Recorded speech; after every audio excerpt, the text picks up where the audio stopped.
Welcome back to Unlocked, the podcast where we dig into stuff that actually shapes who we are, whether we realize it or not. Today, we're talking about something you can't outrun, no matter how many self-help books you read. Nope, it's called your upbringing. That's right, your childhood didn't just give you embarrassing school photos and a questionable sense of style. It shaped how you communicate, how you handle conflict, and even how you lead. Ever wonder why you react the way that you do in stressful situations?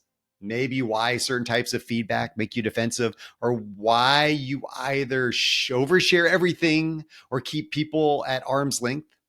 Well, a lot of it traces back to the environment you grew up in. So nature versus nurture. You ever heard of this? It's been a debate forever, but today we're going to zoom in on the nurture side of things.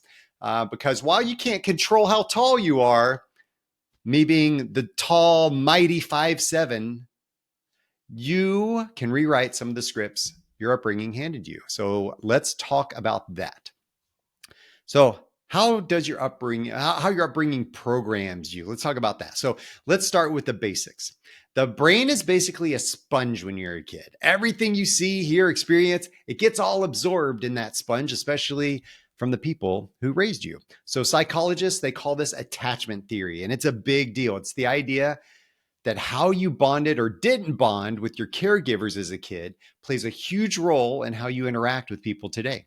So, did you have parents who were supportive and consistent? You probably trust people a little bit easier. You don't freak out over minor conflicts. Maybe you had parents that were completely unpredictable. Well, you might struggle with feeling insecure in relationships, or overthink every email. And that starts with let's chat. You like those emails? I don't know if anybody likes those emails. Maybe you grew up in a household where emotions weren't really talked about. So guess who now really is good at avoiding conflict and difficult conversations? Well, this isn't just pop psychology. There's research that backs it up. So studies by Harvard's Center on Developing Child show the early life experiences literally shape your brain architecture, especially in areas tied to emotional regulation and communication.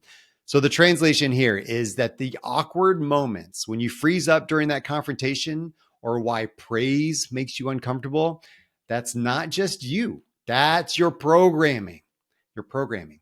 So here's the good, the bad, and the baggage. Ready? So now, before you go blaming your parents for everything, they did the best they could, right? With what they were handed. But here's what we need to talk about. Until you recognize how your upbringing shaped you, you're basically running old software on new hardware. And here's what this might look like. If you're raised in a household where mistakes were tolerated, you might struggle with perfectionism or get defensive when given feedback. Did I say were tolerated? I meant weren't tolerated. If they were not tolerated, you might struggle with perfectionism. That's what I meant to say.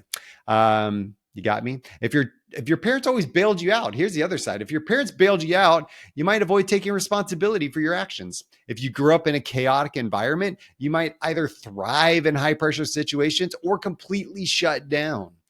The key isn't judging where you come from, it's understanding how it still shows up in your life today. So here's how we rewrite the script, how we can rewire some of those reactions. So what do you do if you realize, oh, wow, my childhood is basically running my adult life? Don't worry, you're not stuck there. Your brain isn't concrete, my friends. It's clay. We can shape it, mold it based on the awareness and the intentional actions that we take. So here's what we do. We identify patterns. Number one, we identify those patterns. We start paying attention to our default reactions. What situations trigger strong emotions? Where do we shut down or overreact? Do we avoid conflict like it's a live grenade? Do we have a hard time accepting compliments? Do we feel the need to prove ourselves constantly? They're just not personality quirks. They're learned behaviors. And once you spot them, you can start rewriting the script. Now, some of those are embedded in us, just from our DNA. But a lot of those, the major impact of those is from our upbringings. So we can learn to reshape them. Number two, what do? We challenge the automatic response. Your brain loves efficiency, so it's going to default to old patterns. But you can interrupt that cycle. Your brain wants to be lazy. It just wants to do the same thing that's always done. So what do? We interrupt the cycle. We be more intentional. If your instinct is to shut down when someone gives you feedback, pause and ask yourself, what if this isn't a personal attack? If you over apologize for everything, catch yourself or replace it with thank you for your patience. If you assume people will reject you, test it. Open up a little bit. See what happens. Small shifts, big impact. Number three, let's expand our emotional range. If I grew up in an environment where emotions were not discussed, chances are I might be running on a limited set of emotional tools. The good news, though, is I can upgrade. Start labeling what I feel beyond just good or bad. Normalize talking about emotions in a productive way. This can be really hard for those families that didn't really talk about emotions growing up. Practice receiving feedback, support, and encouragement without brushing it off. This emotional intelligence thing, it's a muscle. We got to use it so it'll grow. Number four, we're going to surround ourselves with healthy influences. So the fastest way to rewire our patterns is get around people who model what you want to learn. I don't know if you've heard the thing of like, they say that you become the sum or the average of the top 3 to 5 people you hang around the most. So let's hang around positive people that we want to learn from.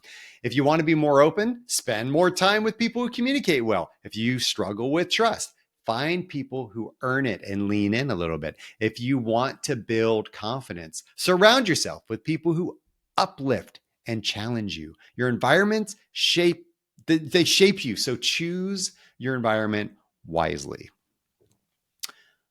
Here it is, my friends. Your past is not your future. It's not. Your upbringing shaped you, but it doesn't define you. You get to decide what stays, what goes, and what gets written. Blaming your past is not a healthy way to live. Every victim needs a villain. So what do? We blame. But what does blame do? Blame totally relieves me and takes away all the thing of accountability for me. I don't have to be accountable when I spend all my time blaming everybody else. Let's be accountable for ourselves. Let's own it, and then let's shape it. Find one area. Here's your challenge. Find one area in your past where it's still running the show. Like, where's the past, your upbringing, whatever, still running things in your life, and make a small shift this week. Maybe it's pausing before reacting. I call that respond. How do we respond, not react? Maybe it's allowing yourself to be a little bit more vulnerable. You lower that wall of vulnerability. Vulnerability breeds vulnerability. So let's practice that. Maybe it's simply noticing when an old script kicks in. Maybe we just go, oh, there's that thing. There's that thing. There's that thing. Whatever it is, remember, you're not broken. You're programmed. We've been programmed since we were little to learn and do and say and react to different things. The best part, we can hold the pen to rewrite our story. That's what we do. Thank you, everybody, for tuning in to Unlocked. If this episode hit home with you, share it with someone else who needs to hear it. Remember, your past is just a prologue. The chapter, the next one, that's up to you. If you want to find out more information about me or check out the show notes where there's going to be more information and links to the things referenced in this episode, visit skotwaldron.com. And lastly, I'm asking for a little bit of love, just a little bit. So please take a moment, follow, rate the show. The algorithms like that. It helps me get the word out. I really appreciate it. Thank you. And until next time, stay unlocked.